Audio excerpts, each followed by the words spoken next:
Our first lesson in portfolio building is perspective. Now, just to recap what we did in the online lesson, we drew 1 and 2 point perspective. Here are some pages from my sketchbook where I showed triangles, squares, and cylinders and how to draw them in 2 point perspective. And here's a bookshelf that we drew as a class, also using 2 point perspective. We're going to start with 1 point just as a little recap. I'm sure that you've done 1 point perspective in the past, but it doesn't hurt to have a refresher. So you always want to start with a horizon line. And with 1 point perspective, you put your vanishing point usually in the middle of the page, and then you draw your baseline, sidelines, and top of your box, all parallel and horizontal lines, just reflecting the horizon line. Then you take each of the 4 corners and draw a line back to your vanishing point. Now I'm showing you how to draw a square here, but you will see that when you can draw a square, you can draw almost any shape within that square. So it's a good place to start. Now that we have our edges drawn, we draw in the back 4 sides of the box. So we're drawing the top, then the left and right side, and then we'll draw in the bottom. And when you connect all of those lines together, you get a 3-dimensional box. I'll just do it in pen here to make it a little bit easier. I like to make the lines facing the viewer more prominent than the lines in the background, or in this case within the box. This is a trick I use for drawing in general. The thicker the lines, usually the more in the foreground the object is. So now we're drawing just the same thing. We're going to do a box on the top using the same vanishing point, still using 1 point perspective. And within this box, we're going to draw a triangle. It's good to establish a box before you take on most triangles, just so that you can make sure that the front and the back of the triangle line up properly. You can draw a pyramid without having to draw in the entire box. You can just do that by drawing in either the base or the top of the box. You don't actually have to draw the full box for a pyramid, but for most other triangles, you do want to draw an entire box before you draw your triangle. So here I am just connecting the lines to the box. And now I'm going to find my center point on the front and the back end of the box. And I do this by drawing a line from corner to corner, creating an X within that panel. And where the X intersects is where the center of our box is. Then I can draw a line straight up and down from there to find the center point for the box, the center fold. Now I'm going to find the center of the back of the box. Finding the center of the back of the box is only important if you're going to be seeing the top part of the triangle. In this situation, we really don't need to unless the triangle is going to be transparent, in which case you would also want to see through it to the back. Now I'm just coloring in the bottom so that it doesn't look so confusing. All right, now we're into 2 point perspective. Like always, we begin with a horizon line and 2 vanishing points. That's why I call it 2 point perspective. It is important to make those vanishing points as far away from each other as you can. If you were to put those close together on your page, your objects would end up looking warped even if you drew them correctly. So I always like to go to the outermost edge of my page. Now I am drawing my center line, which is the closest line to us, and then from that, from the tip, the top and bottom of that, we're drawing lines back to our 2 vanishing points, drawing them to the left and to the right. And that will create the 2 side panels, the forwardmost side panels of our box. So now I'm drawing in the back line. It's just a parallel line to the front line. All of these up and down lines are just straight up and down 90 degrees to the horizon. And now from the corner of each of those lines where it intersects the other line that we drew to the vanishing points, we draw back to the vanishing points a second time. And this is creating the back of our box. So you'll see that we're starting to see the cube shape now. We can kind of see the bottom and the top of that cube. And then if you've done this correctly, where the 2 lines intersect, the top and the bottom, you should be able to draw a line straight up and down. If you can't do this, it probably means that one of your lines is just a little bit off. Even the smallest difference can create a box that's a little bit warped. So it is really important to go back to the exact center point on those vanishing points. All right, now we're going to draw a cube on the top. It's basically the same thing. We're just doing it above the horizon line instead of below the horizon line. So we draw our front line, the frontmost corner of the box, and then from the top and bottom of that line, we draw back to our vanishing points. And that creates the lines for the side of our cube. And once we have those lines drawn in, we just draw straight up and down lines again, going from the top line to the bottom line, and that creates the two sides facing us on the cube. And then from those points where those lines intersect the lines that we drew back to the vanishing points, we draw more lines back to the vanishing points, going from the far end to the far vanishing point, not the close end to the close vanishing point. You're going from the furthest corner to the vanishing point. And this creates the back part of our box. And then if we've done this correctly, we should have a line that goes straight up and down from the intersection of one to the intersection of another at the back of the box to form the furthest most corner of our cube. Just drawing it in with pen here so that you can see and make it less confusing. You get a lot of lines on your page when you're using perspective, so that's why I'm choosing to use different colors, and I'm putting the final images in marker just so they pop a little bit. All right, now we're going to draw a pyramid. We don't need to actually draw in the whole box here, we just need the base. So I didn't bother drawing that first line that goes up and down. I just chose a point and drew back to both vanishing points. Now I'm picking another point within that line and I'm drawing back to the far vanishing point on either side. So I'm doing it on the one side, and now I'm switching and doing it on the other side, and I'm taking it back to the vanishing point that's furthest away from the starting point. Now we need to find the center. Just like we did with our 1 point perspective, we do the same thing with 2 point perspective.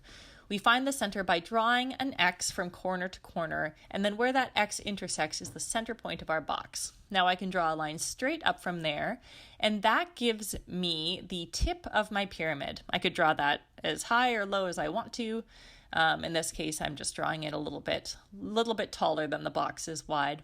And now I'm connecting it on all four sides just from the top down so that we create the four corners of our pyramid. And like I did before, I'm going to put some marker over top of this so you can clearly see the front, the back, transparent lines in our pyramid shape. Okay, so now we're going to do a triangle within our box. Now we've already drawn boxes a bunch of times now, so I don't feel like I need to go over this. I'm just going to speed through it here. But I do draw the entire box in order to get the shape that I need to create my triangle. So now that I have my box drawn, again, I find my center point. So I'm making an X in one of the front panels of my cube, and then I'm going to make an X also in the back panel of my cube. And you see here that I've put a dot on the center point on the front part of the cube, and I'm going to draw a line straight back to my horizon line.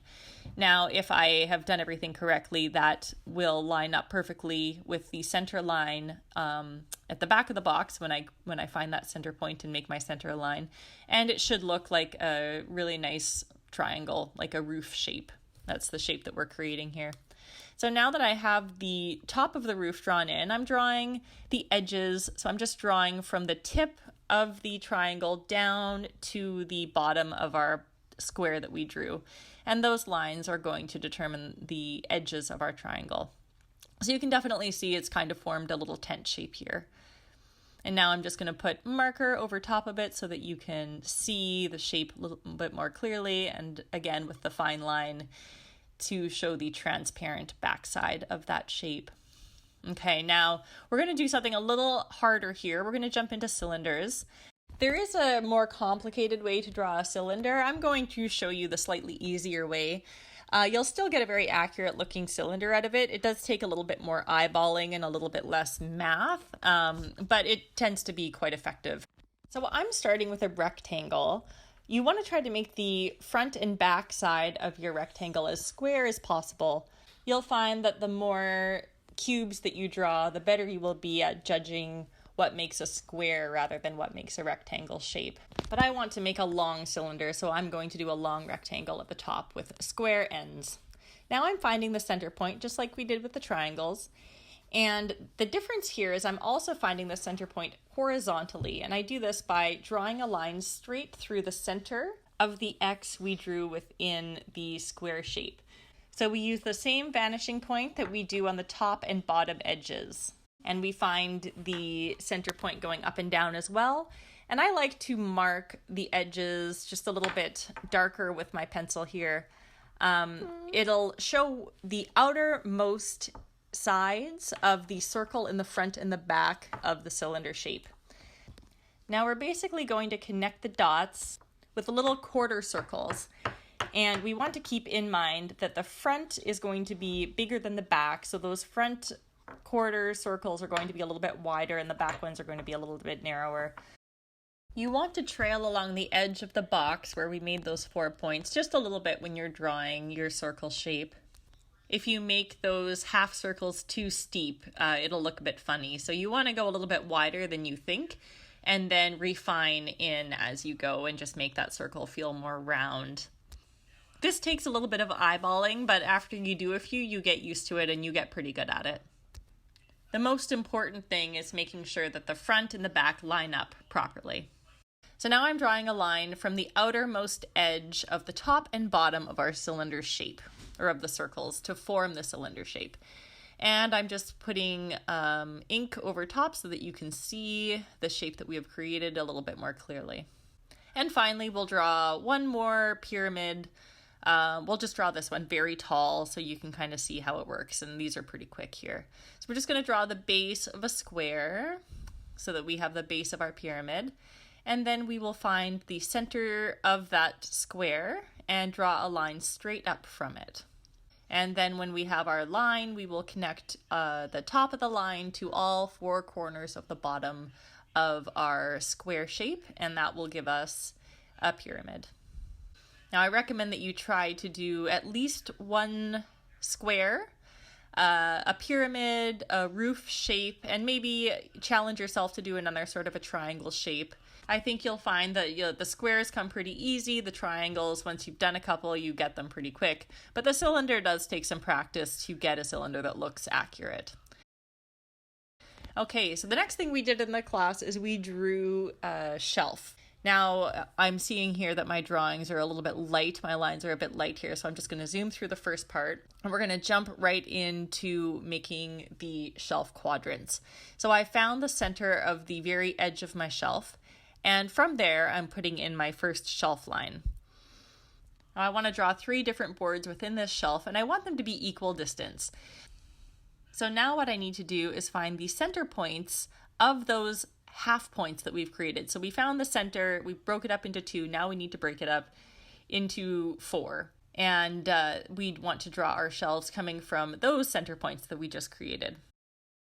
Now, when we draw the shelf, we do want the line to be, we don't just want one line, we want a top and a bottom of that shelf. So that's why I'm drawing 2 lines. You'll see that I also did that at the front of the shelf. I drew a box, and then within that box, I drew a second box just so that the shelf had an edge to it. Now I'm drawing in the back of the shelf. One thing to note here is that when you're drawing the back of the shelf, you come from the inside box, not the outside box.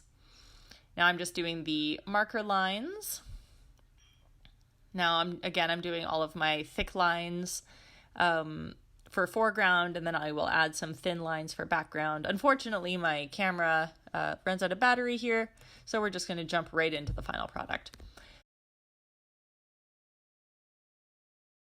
So here you see our shelf completed. You can see all of my pencil lines going back to the vanishing points, and you can see how many times I had to draw those vanishing points in on the right-hand side to get an accurate shelf. I challenge you to also draw a shelf. It's good practice. Even though it doesn't have any cylinders or triangles in it, it looks straightforward, but it is still a little bit complicated to get it looking accurate. To practice, I recommend drawing a birdhouse or a grain elevator. For the birdhouse, you want to include a roof, a circle for the hole where the bird can go in, and also a perch. And if you do the grain elevator, try to do a grain elevator that has a couple different levels to it. Often you see a couple different roofs. Challenge yourself to draw one with more than one triangle shape in it. Happy drawing! See you soon!